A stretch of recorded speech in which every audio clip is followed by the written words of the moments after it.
சாயலில் ஆதமை படைத்தேங்கிறான். படைத்து அந்த உருவத்தை அல்லாஹ் அப்படியே போட்டு வச்சிருக்கான். அந்த நிலையில இப்லீஸ் ஆகப்பட்டவன் வரான். ஜின் இனத்தை சேர்ந்தவன் இப்லீஸ். அவன் வந்து சுத்தி சுத்தி பார்க்கறான். அல்லாவும் அதை பார்த்துட்டு இருக்கான். இந்த இப்லீஸ் ஆகப்பட்டவன் சுத்தி சுத்தி வந்து பார்த்துட்டு அவன் உள்ளத்துல நினைக்கிறான், தன்னையே கட்டுப்படுத்த முடியாத ஒரு தன்மை உடையவனாக இருக்கிறான் இவன். அதாவது மனிதன் தன்னையே கட்டுப்படுத்த முடியாத நிலை தான். அதை உணர்ந்து சொல்றான், இப்படிப்பட்ட இவனை இறைவன் படைக்கிறான். இவன் மண்ணால் படைக்கப்பட்டவன்.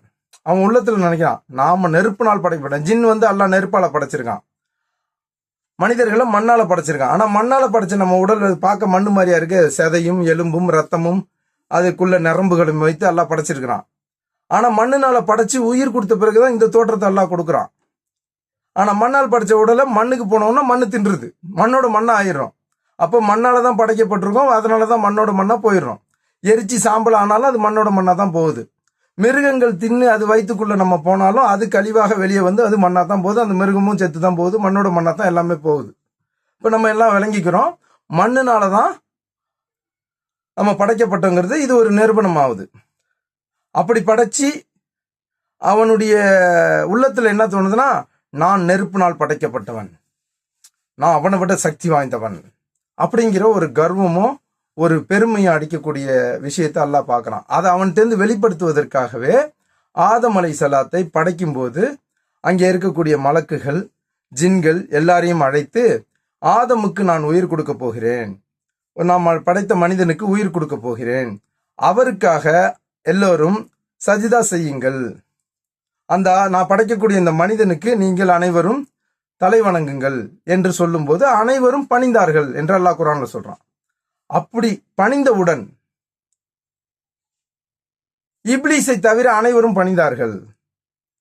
அப்பொழுது அல்லாஹ் இப்லீஸை கேட்கிறான், ஆதமுக்கு உன்னை பணிய சொன்னேனே, உன்னை தடுத்தது எது? அப்போ அவன்கிட்ட அந்த கர்வத்தை வெளிப்படுத்துறான், நான் தான் அவனை விட நான் பெரியவன் என்று. ஆனா அல்லாஹ்வுடைய வார்த்தை என்ன? அல்லாஹ்வுடைய சொல்லுக்கு கட்டுப்படுறானா இல்லையா? கட்டுப்பட்டானா அல்லாஹ்வுக்கு கட்டுப்பட்டவன், கட்டுப்படலைன்னா அல்லாஹ்வுக்கு எதிரானவன். அப்போ அந்த இடத்துல என்ன சொல்றான்னா, என்னை தடுத்தது அவன் மண்ணால் படைக்கப்பட்ட மனிதன், அவன் உனக்கு கட்டுப்பட மாட்டான், ரத்தம் சிந்துவான், குழப்பத்தை ஏற்படுத்துவான். நான் உனக்கு கட்டுப்படக்கூடியவன். ஆப்டால் மண்ணால படைச்சிட்ட, என்ன நீ நெருப்பால படைச்சிருக்க, நான் நெருப்பினால் படைக்கப்பட்டவன், நான் தலை வணங்க மாட்டேன், அதுதான் என்னை தடுத்தது அப்படின்றான். அது உன்னை தடுத்ததா இருக்கட்டும், என் சொல்லுக்கு நீ கட்டுப்படல, உனக்கு இந்த இடத்துல இடம் இல்லை, வெளில போ அப்படின்னு வெளியில அனுப்பிச்சிடறான். அதனால ஆத்திரப்பட்டு என்ன சொல்றான், இந்த மண்ணால் படைத்த மனிதனால் தான் எனக்கு இந்த நிலைமை. எப்படி? இந்த மண்ணால் படைத்த மனிதனால் எனக்கு இந்த நிலைமை, நான் இங்கிருந்து வெளியே இருக்கேன், இவனால் தான் எனக்கு இந்த நிலைமை, இவனை வழிபடுப்பதற்கான அவகாசத்தை எனக்கு கொடு, உன்னுடைய கட்டளைக்கு மாறு செய்ய நான் வைக்கிறேன்ட்டு அல்லாஹ்ட்ட சபதம் போடுறான். சரி, நீ கேட்ட நிபந்தனையை தருகிறேன். தந்த உடனே அல்லாஹ் கிட்ட சொல்றான், அவனை உனக்கு கட்டுப்பட வைக்க மாட்டேன், அவனை நான் வழிகெடுக்கிறதுக்கான சக்தி எனக்கு கொடுத்துட்டியே, இப்ப என்ன செய்வ? நான் வழிகெடுப்பனே அப்படின்ட்டு. அப்ப அல்லாஹ் சொல்றான், நீ கேட்டதை நான் கொடுத்துட்டேன், இங்க இருக்க எடுத்துங்க, நீ கேட்டதை நான் கொடுத்துட்டேன், அப்போ அதை நீ கேட்டு வாங்கிட்டல, ஒரு பொழுதும் என் அடியானை உன்னால் வழிகெடுக்க முடியாதுன்னு அல்லாஹ் ஒரு சவால் அங்கே விடுறான். அல்லாஹ்வுடைய அடியாரை யாராலையும் வழிகெடுக்க முடியாது, சைத்தானால ஒன்றும் செய்ய முடியாது. அதனாலதான் உமர் அலி அல்லாஹ் அன்ஹு பார்த்த உடனே சைத்தான் 4 தெருவுக்கு அந்தான ஓடுறான்னு நபி ஸல்லல்லாஹு அலைஹி வஸல்லம் சொன்னாங்க. ஏன்? உமர் அவ்வளவு அல்லாஹ்வுடைய கட்டுப்பட்டவராக இருந்தாரு. அவருடைய ஆட்சி உலகமே போற்றக்கூடியதா இருக்குது.